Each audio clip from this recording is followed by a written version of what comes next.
Today's lecture is on order analysis.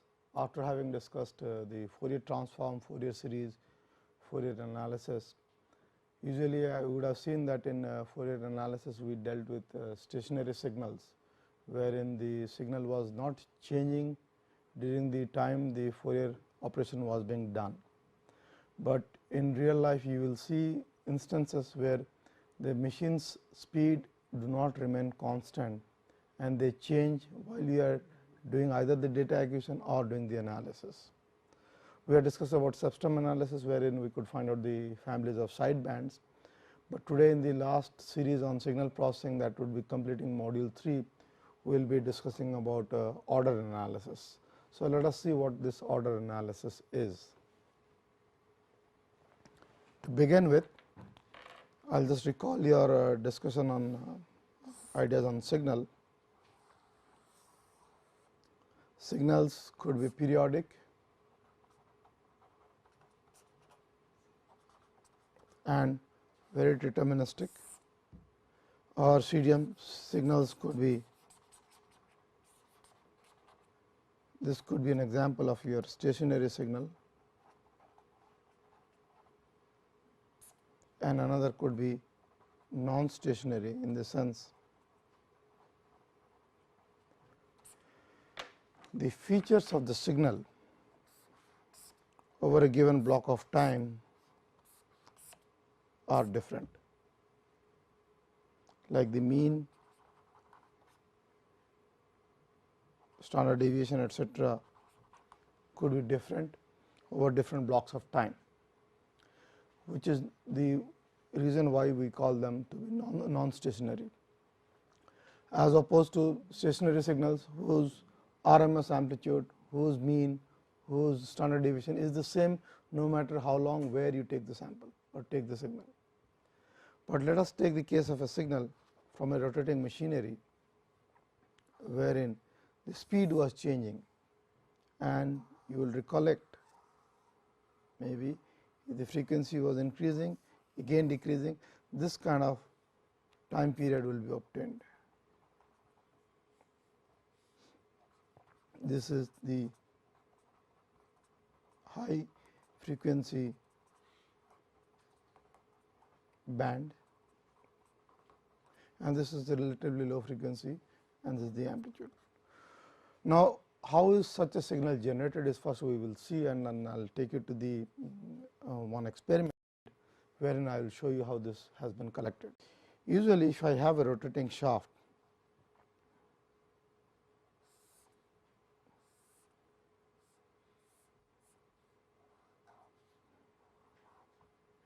and there is usually a keyway,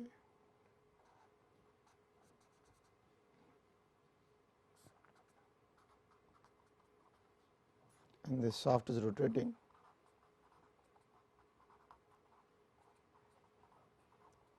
If I, and of course, this is held on bearings, maybe I'll these are my bearings, and of course, there is a casing, etc. This could be any machine.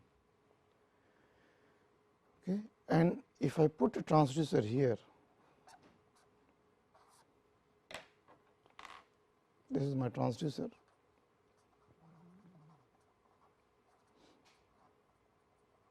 Okay. Now, what would happen is this transducer, if it was going to sense this gap,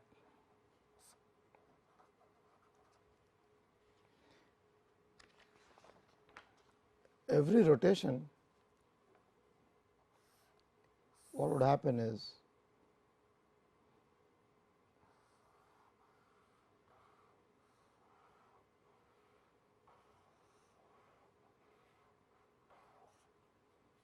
this time, this is the voltage as generated by the sensor, and this should be nothing but one revolution of that shaft. Now, if the speed of the shaft was changing because of the dynamics of the machine, what would happen?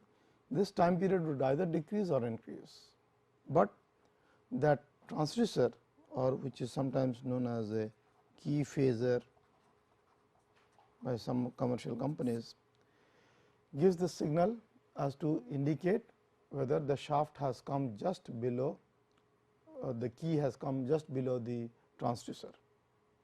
So, any speed fluctuation is captured by just knowing that one rotation of the shaft has been completed. Now, if while we are doing a data acquisition, for example, if I had put an accelerometer here or a vibration sensor here,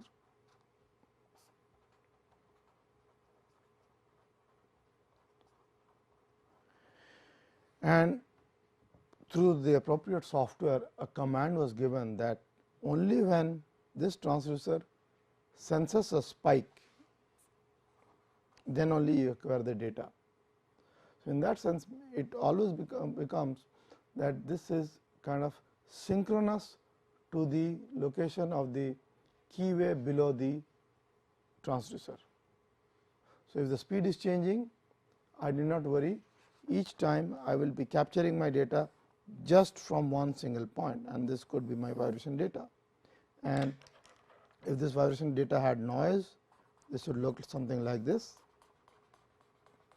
And then if I repeatedly added such signals from the vibration sensor and did a mean, I would get a neat signal like this. And this is what we had perhaps discussed earlier. This is known as synchronous time domain averaging. Okay. So, such synchronous time domain averaging, if we are collected by a key phaser triggering, what we could do is we could remove the non-stationarity out of a signal, because how this order analysis helps us, because I do not want to bring in a speed fluctuation effect.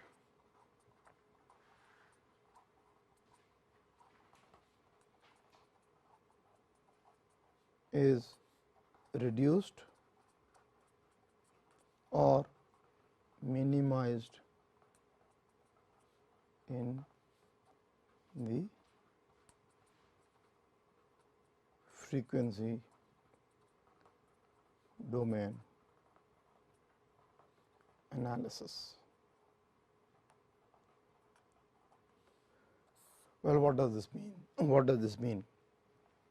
Just to recollect, I had told you about stationary signals and non-stationary signals. So, I want to remove the non-stationarity out of a signal and just find out the stationary component of the signal. But that does not mean that non-stationary signals have no use in condition monitoring. No, that is not right. For example, if I take the case of some impact, okay, I could do the frequency characteristics of such an impact by techniques of signal processing, which are known as wavelet analysis, short time Fourier transform, etc.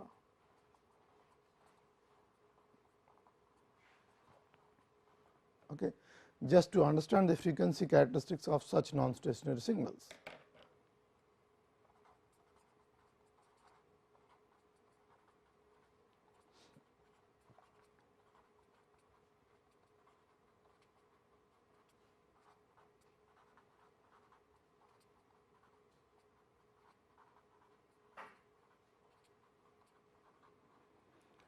So, there are well established signal processing techniques like wavelet analysis, STFT or short time Fourier transform to find out the frequency characteristics of non-stationary signals, or which are known as the time frequency characteristics. We are not going to discuss about this, but we are rather going to discuss whether in a rotating machine, if there is a small fluctuation of speed, it leads to non-stationarity, but I am still interested to find out the stationary component of the signal. So, what kind of analysis we do? Like I just explained you, we do the time synchronous averaging by a key phasor signal or by a trigger signal obtained from the key. Let us see if this speed was fluctuating while we are doing a Fourier frequency transformation, what would happen? So, if I take such a signal and do the frequency domain analysis, I will see just one peak perhaps.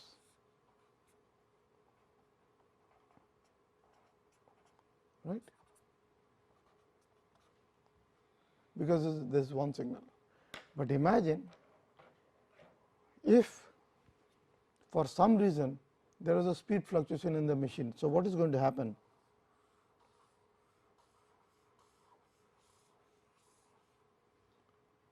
So, in such a case what would going to happen is, we will start with the low frequency, maybe during the process of operation I will see in the FFT many frequencies, one because of the low frequency, one because of the high frequency. So, I have mischaracterized my signal because the signal's time spacing or frequency had changed while I was doing the FFT operation. So, this is not right. I would not like to have such an analysis where the frequency representation is a smeared bandwidth, smeared in frequency domain. Okay. So, rather we will now see how such a smearing can be avoided. Rather than looking at the frequencies, had I looked at how many revolutions it had completed, I could have got this. So, I will remove my time index from time to maybe number of revolutions, and that means actually orders, how many orders are present. So, no matter whatever is the time taken, as long as one complete revolution is not completed, I will not be getting affected.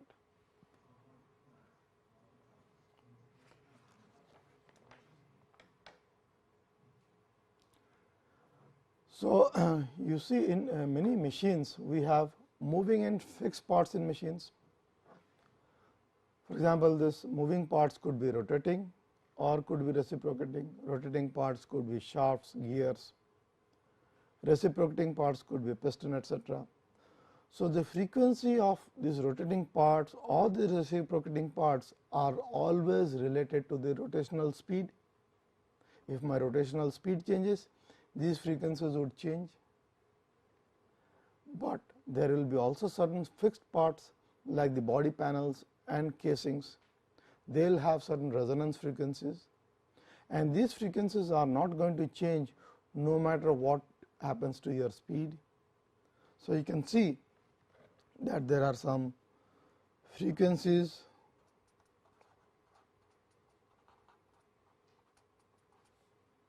related to rotational speed,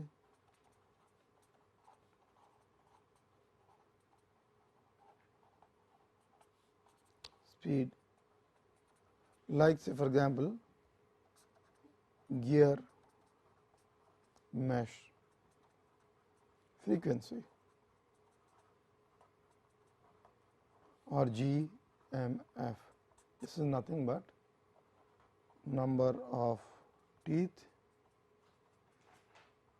times the rotational speed.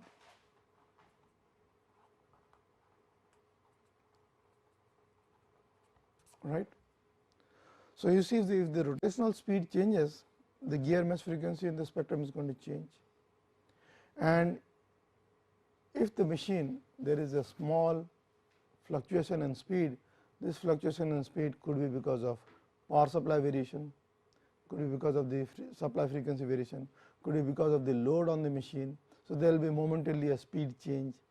So, this is going to affect the gear mesh frequency, because if you are doing 100 averages of an FFT operation, it takes certain time. within that time taken to do 100 averages, if the speed changed, you would have got a smeared frequency spectrum, and that is what we want to avoid by order analysis. Rather than let us look into how many complete revolutions have occurred. But there are also in machines certain fixed parts like the body, panels, casings, and because they are structural components, they have mass, they have stiffness, they will be also having a resonant frequency. So, you see in the same machine there are two classes of frequencies. One is the one like example the gear mesh frequency related on rotational speed, another resonant frequencies which is not related to rotational speed.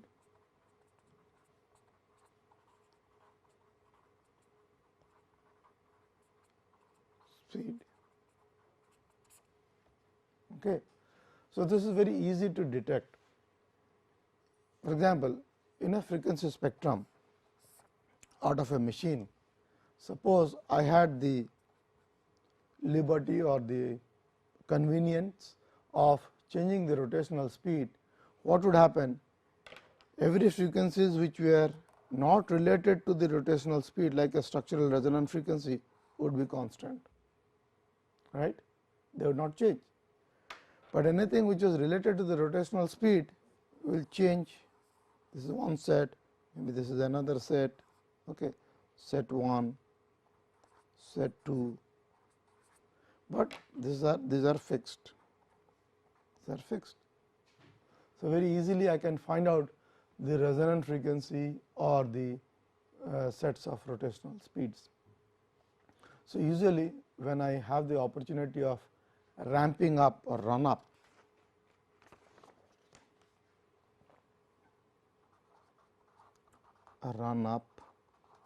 or coast up or run down, coast down, they mean the same thing. This means I am increasing the speed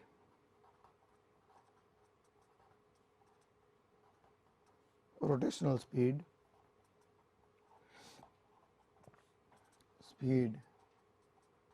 from a lower to a higher value, and this is vice versa. This is the reverse. Okay. That means, if I was to plot the speed and say maybe the vibration amplitude, this should be a run up case. Okay. I will give an example where they use a lot of run ups. Let us take the case of a gas turbine. Gas turbines have to run at almost around 20,000 to 30,000 rpm. So, one has to start from rest from 0 hertz all the way up to 20,000 rpm. So, what happens in this 0 to 20,000 rpm, you can understand that there will be many modes of natural frequency of this rotating shafts. So, imagine if I was to very slowly increasing the speed from 0, 100 hertz, 200 hertz, 300 hertz, and then I am sure to pass through couple of resonances of this rotating speeds of the rotating shafts of the turbine. And if so happens, if I stay for a longer time at one of these resonating speeds, I may be creating harm to the shaft, in the sense the shaft could be subjected to high fatigue loads. So, in fact, when the switch on a gas turbine, they usually ask you to accelerate up to the rotational speed, while at the same time not stay at a particular speeds for till you reach the final speed for a longer time, because as you know, you will see in rotordynamics that it takes time for the amplitude to build up at resonance. Okay. So, you have to quickly pass through the resonance. Okay. And if you have sat in aircrafts when the pilot was starting the engine, you would have experienced that once it goes up to the highest RPM of the gas turbine, you will go through regimes of different resonating frequencies, and you can feel that kind of jerk or loud noise at particular frequencies. That is when you are passing the resonances. Okay. So, that is what is known as a run up or a coast up, and then similarly when you switch off a machine, it will come down to rest, and that will be coast down or run down. So, if I was to measure the acceleration of such a coast up or coast down and do a frequency domain analysis, you will see that how the frequency distribution will get smeared. Rather than this, if we measure just the order or the rotational of the machines, you will see that the fixed speeds will be not affected by the rotational change in the rotational speed of the machine. So, why this vibration and sound mechanisms are generated? Because of the critical speeds of the rotating shafts, because of excited resonances and stabilities and varying loads, and this is what is responsible for vibration and sound generation in machines. Okay. Instabilities could be because of the operational difficulties, because of the dynamic conditions. Loads could be varying because depending on the applications, and some of the resonances in the structure or in the machine could be excited while you are doing a coast up or coast down. So, we will see how such frequencies can be identified by this very convenient technique of order analysis. So, to summarize, you recall, order analysis is a technique by which instead of looking at the frequency domain in the x axis, we are looking in the orders or in how many rotations the shaft has undergone, and one rotation means one complete order and so on. So, what is the principle behind this order analysis? It is the key to sound and vibration analysis on rotating machines, because the rotational speed of the machine is simultaneously measured with the measurement of sound and vibration. I just gave you an example how the key or the key phasor signal was measuring the rotational position or rotational speed, and simultaneously it was triggering the accelerometer kept on the bearing to measure the vibration. So, this is combinedly measured, and when the analysis is related to rotational speed, it is called as order analysis. So, rotational speed given by RPM is nothing but revolutions per minute, and that is the first order. So, for example, if a machine is running at 1000 RPM, the first order is 1000 RPM, its harmonic would be 2000 RPM and so on. So, what are the methods of order analysis? We will be in this class discussing on FFT based order analysis, but then there are certain two other techniques: time signal recording and short time Fourier transform, and Vold-Kalman order tracking filter technique. These are techniques which we will discuss in the advanced level courses on either on signal processing or machinery fault diagnostics. But this suffices to say, for example, in a multi-stage gearbox or a turbine, if there are just not one single shaft, but there are multiple shafts, one turbine, many rotating shafts. If this was rotating at n RPM, this could be 48 times n and so on. Okay. And suppose from the vibration monitoring of these machines, I just want to know what is the condition of this shaft. So, I know this shaft is occurring at 48 times the rotational speed. So, I would like to see the vibration spectrum of the 48th order. Okay. If I capture the order here by a key phasor signal, by certain estimation techniques like the Vold-Kalman filtering technique, I can find out how in the total vibration spectrum, how is the 48th order changing, and then I can find out only the vibration response of this will be in orders of the 48th order to something like this. So, I can find out what is the vibration of this. We are not going to discuss this in detail, but we are going just focus our attention to just a single shaft, how by doing a rotational speed analysis we can find out the order.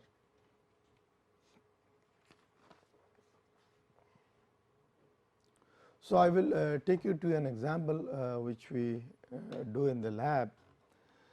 See, let me first explain you this setup here. What we have is, this is a rotating shaft which is supported on two bearings, okay, bearing 1, bearing 2.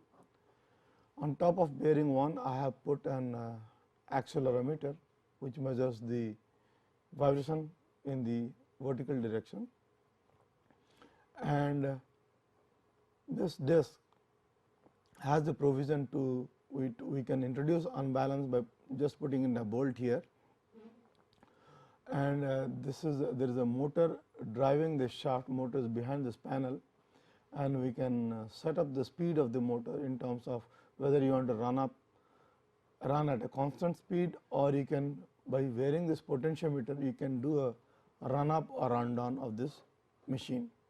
Now, to measure the very important rotational speed, this is a photoelectric tachometer, as in there is a optically reflective strip here. So, a light will be focused or pointed at this shaft, and this light is going to reflect back. So, every rotation of this shaft I will get a one light pulse back. So, this is how this tacho pulse will measure that one rotation of the shaft is complete, and simultaneously it is going to, through the acquisition process, capture this accelerometer signal or the vibration signal, and then it is going to plot it. So, there are many ways of representing this order case. One is, this is the normal condition of the shaft wherein there was no unbalance, and the top one, this is the y axis here is the amplitude of vibration, the x axis is the frequency, and this is up to 3.2 kilohertz, and the z axis is the rotational speed in RPM of the shaft. Okay. And such a kind of plot is known as waterfall plot. For example, this takes time to build up. So, there is one spectrum behind which is another spectrum, and so on, and all these spectrums are stacked behind each other, okay, and this looks like a waterfall plot.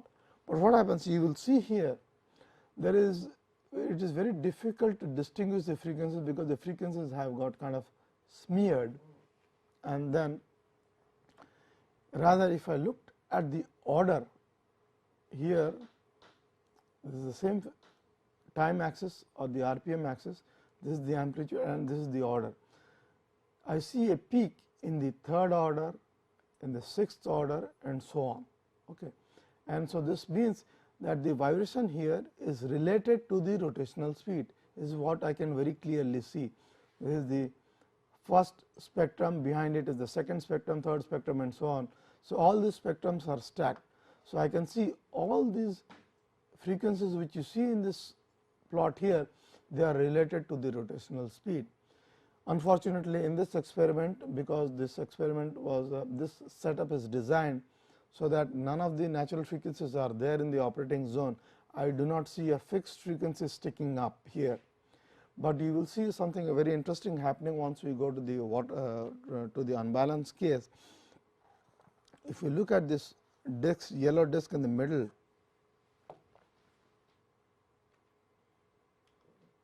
this yellow disc in the middle, there are many holes, okay, radially placed, and if I physically put one bolt and this is made to rotate. So, I will get an unbalanced force m omega square r, where m is the mass of this unbalance. So, this unbalanced force is going to give me a force every rotation. Okay. So, here you look on the third rotation and sixth rotation and so on, and some higher rotations, I am getting a lot of vibration levels, and that could be something related to other phenomena in the rig. But if I go to the another plot of this,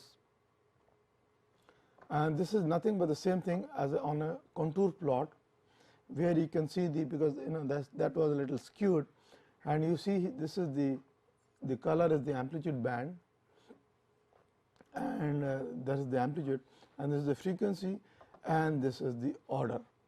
You see, looking at here, particularly in the third order, you can see this red strip. Okay, the amplitudes of vibration are high. Okay, this is related to the third rotational speed.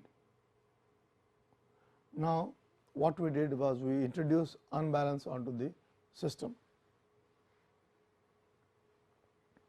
Once we introduced unbalance into the system, and what we did was, in all these cases, even in the previous cases, what we did was, while this data was being collected, we physically moved this, rotated the potentiometer, so that the speed went from 0 hertz to 4000 rpm, or 0 rpm to 4000 rpm, okay, while the data was being collected.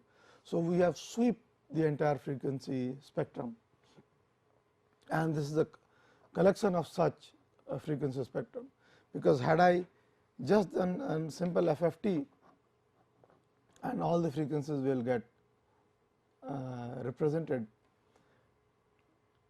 and you will perhaps not see here, but there is a small, because this is only till 160 hertz, these lines are not straight and there are a little bend.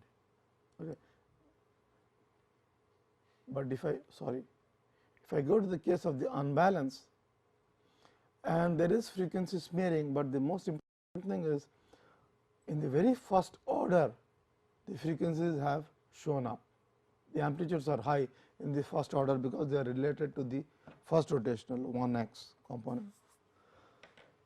Okay, so, this becomes very important to find out, because in this frequency spectrum it is very difficult to know whether my 1x is the most offending frequency, or 2x or 3x. But if I do an order analysis, you see things which are related to the rotational speed, they show up. Okay. And then you see these frequencies.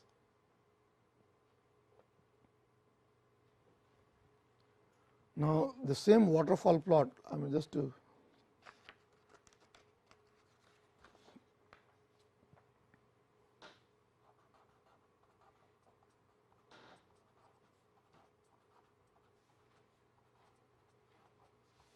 so, waterfall plot is a 3-dimensional plot.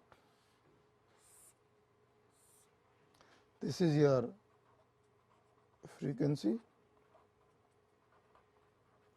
this is your amplitude,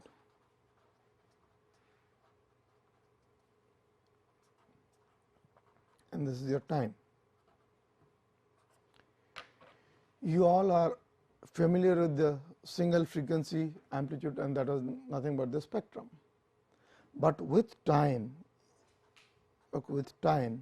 if you stack up all the spectrums, right, and if the frequency was constant, if the rotational speed was constant, what would happen? In this line you will get a peak like this, agreed. But if the rotational speed was changing, you will get something like this, isn't it? If you stack up, and if I just picked up the peaks,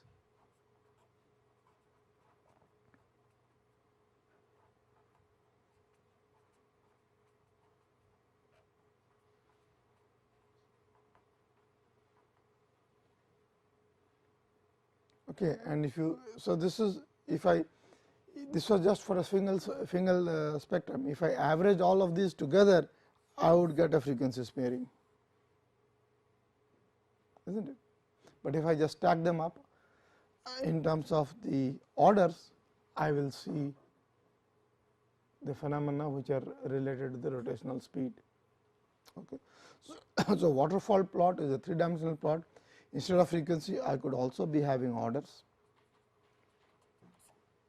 In orders, in this example, you see for the unbalanced condition, there is a lot of smearing occurring. Okay. If you look at this red curve here, you cannot see whether this is because of a rotational speed or something else. But if you look at the orders here, you see distinct peaks coming out. frequency smearing has occurred here. With the top axis this is frequency, and the top plot this is frequency, in the bottom plot this is order. Here frequency smearing has occurred, but in this case nice distinct orders have come out, and the first order is related to the unbalanced condition. Okay. So, waterfall plot is a 3-dimensional plot which gives us an instant recognition of the change in frequency in the spectrum.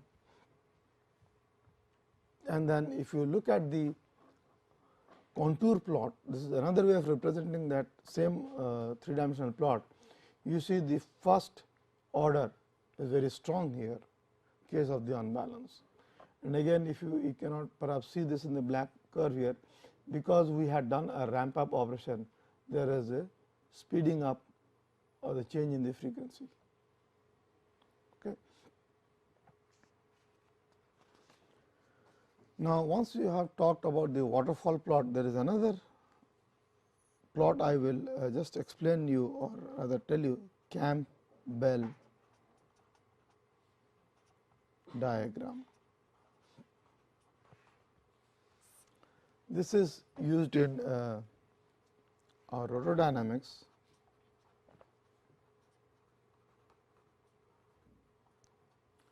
where as a function of RPM,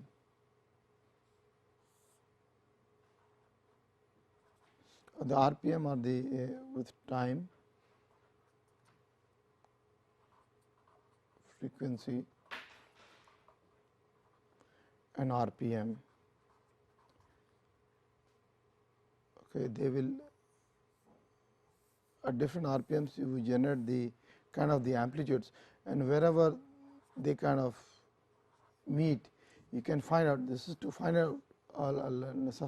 Suffice to say that to determine resonances in or resonance or critical speeds of shafts. Okay.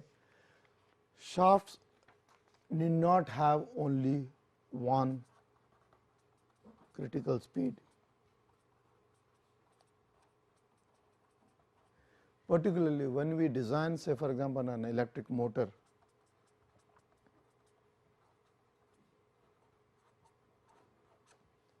say an electric motors or the gearboxes, etc., we run it say at 1440 RPM.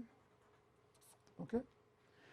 As a designer, I can very well design the shaft depending on the mass and stiffness. You would have studied that in vibration, so that the rotational or the critical speed of this shaft or the resonating frequency of the shaft is well beyond 1440 RPM. Okay, if you take it 1500 over 60 is about 30 hertz. So, I can design a shaft that its resonating frequencies is beyond 30 hertz, right, no problem. But say for example, I have a gas turbine, okay, gas turbine, 100 megawatt gas turbine. So, it rotates at 20,000 or maybe 30,000 RPM. Okay. 30,000 RPM corresponds to 30,000 by 60, 500 hertz. So, its operational speed is 500 hertz, and it would be almost impossible to have a resonant frequencies only above 500 hertz. A designer would have a tough time designing such a system whose resonating frequencies is always beyond 500 hertz.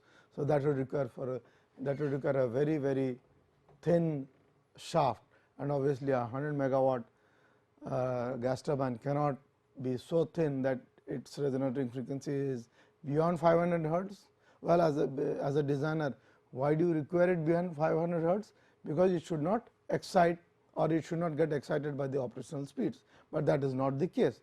There will be maybe 3 or 4 frequencies resonating frequencies below 500 hertz.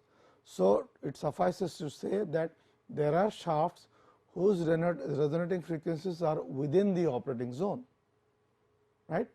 So, I have to find out what these resonating frequencies are, and only during operations I can make sure that I do not excite these resonating frequencies. So, Campbell diagram is used by designers, by maintenance engineers to diagnose and find out rotating speeds, critical rotating speeds of large rotating machines or machines operating at high speeds, okay, 500 hertz and so on.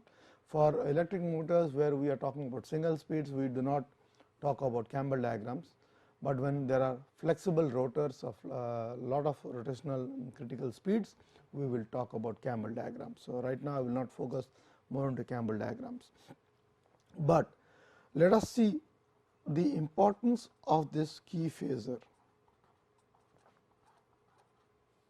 You will see in condition based maintenance, where vibration is an important parameter to be measured, rotational speed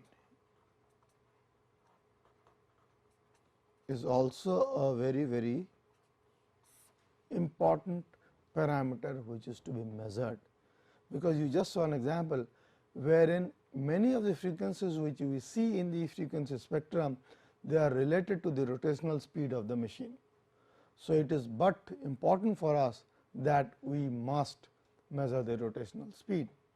So, the key phasor technique is used as a very convenient means to measure the rotational speed, wherein it just gives a voltage signal.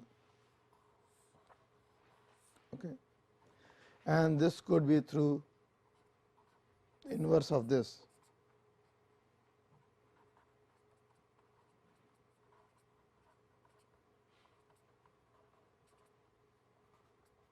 Because inverse of this time period is the rotational speed. If the time period changes, I do not care, the rotational speed would be measured. The rotational speed could be changing, but there are again algorithms. If I will get a pulse train, square pulse out of such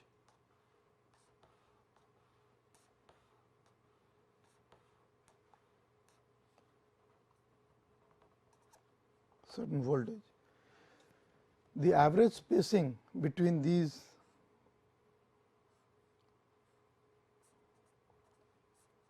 will be my rotational speed.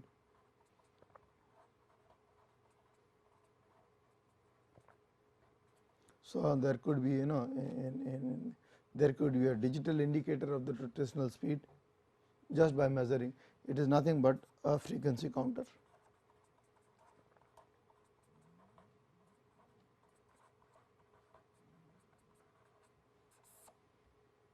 Just by putting a frequency counter, digital frequency counter, I can get the rotational speed.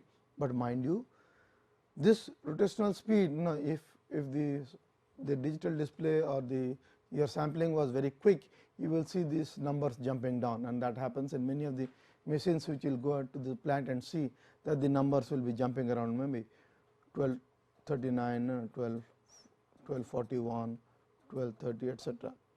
These numbers jump around because this speed is fluctuating. Imagine while the speed is fluctuating, if you are doing an average FFT, you will have disastrous results. Results will have no meaning.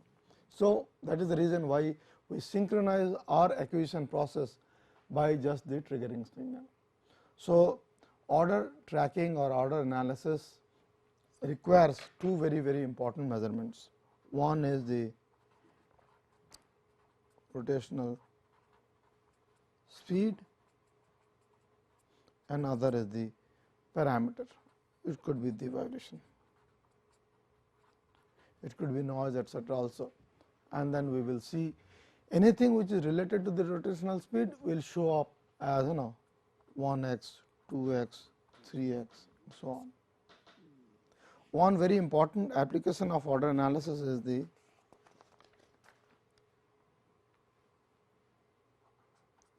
engine firing frequency. Okay. Let us take the case of a 4-cylinder 4-stroke engine. Say this was running at 600 rpm, idling at 600 rpm. Okay. The question to you is, what is the engine's firing frequency? By firing frequency means at what frequency the combustion is occurring. Imagine for a 4-stroke engine means for every 2 revolutions I will have 1 combustion,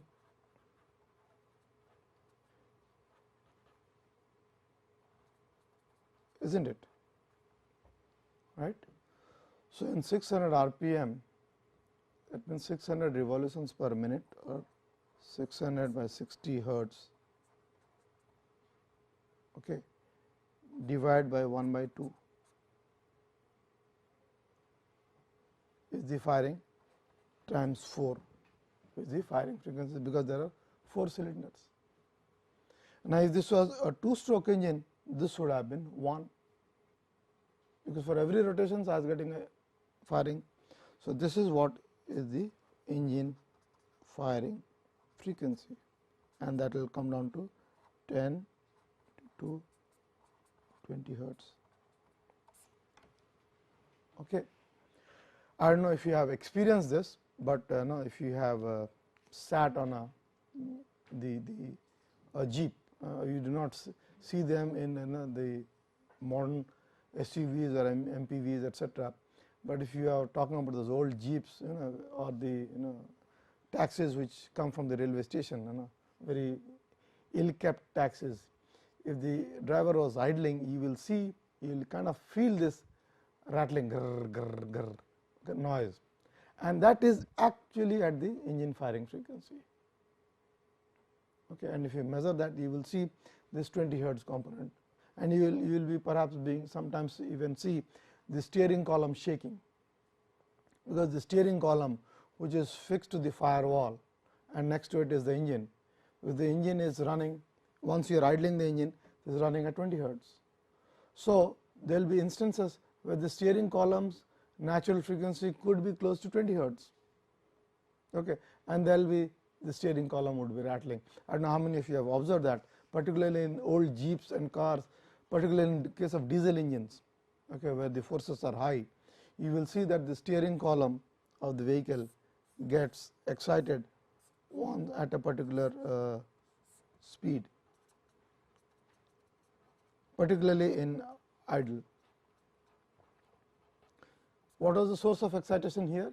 It is the engine firing frequency, because by engine firing I mean the engine's combustion cycle. Okay, there will be a sudden built up of pressure, okay, and this will come down with time, and this is like a burst. Okay, every cycle one burst is happening, okay, and this burst is an excessive pressure wave. So, this pressure wave is giving the forcing function, and this forcing function is coming at 20 hertz, and then it may so happen that the steering column is having a resonant frequency. In fact, we are I was doing some work for a tractor company. They had a tractor. As soon as the tractor was switched on, there was a lot of shake on the steering wheel, and imagine if a driver is going to hold on to the steering wheel, and the steering wheel was having a lot of vibrations. Okay, it would not be very convenient or comfortable for the driver to hold. So, we find out that steering column or the steering wheel, in fact, steering wheel actually it has a steel structure inside it. Steering wheel had a natural frequency of 29 hertz, and somehow that engine firing frequency was very close to that 29 hertz during idling at a particular RPM. RPM was about 780 was the RPM, engine idling RPM. In this case example we took at 600 RPM. I vaguely remember it was around 750 RPM was the idling speed. And the way to do this was, we could not do anything with the engine was made by somebody else. So, engine had its idling frequency at about firing frequency at about 30 hertz. So, what we did is, by changing the mass and stiffness of the steering wheel, we could shift its frequency, natural frequency. So, that henceforth once this engine was running, the steering wheel was no longer vibrating.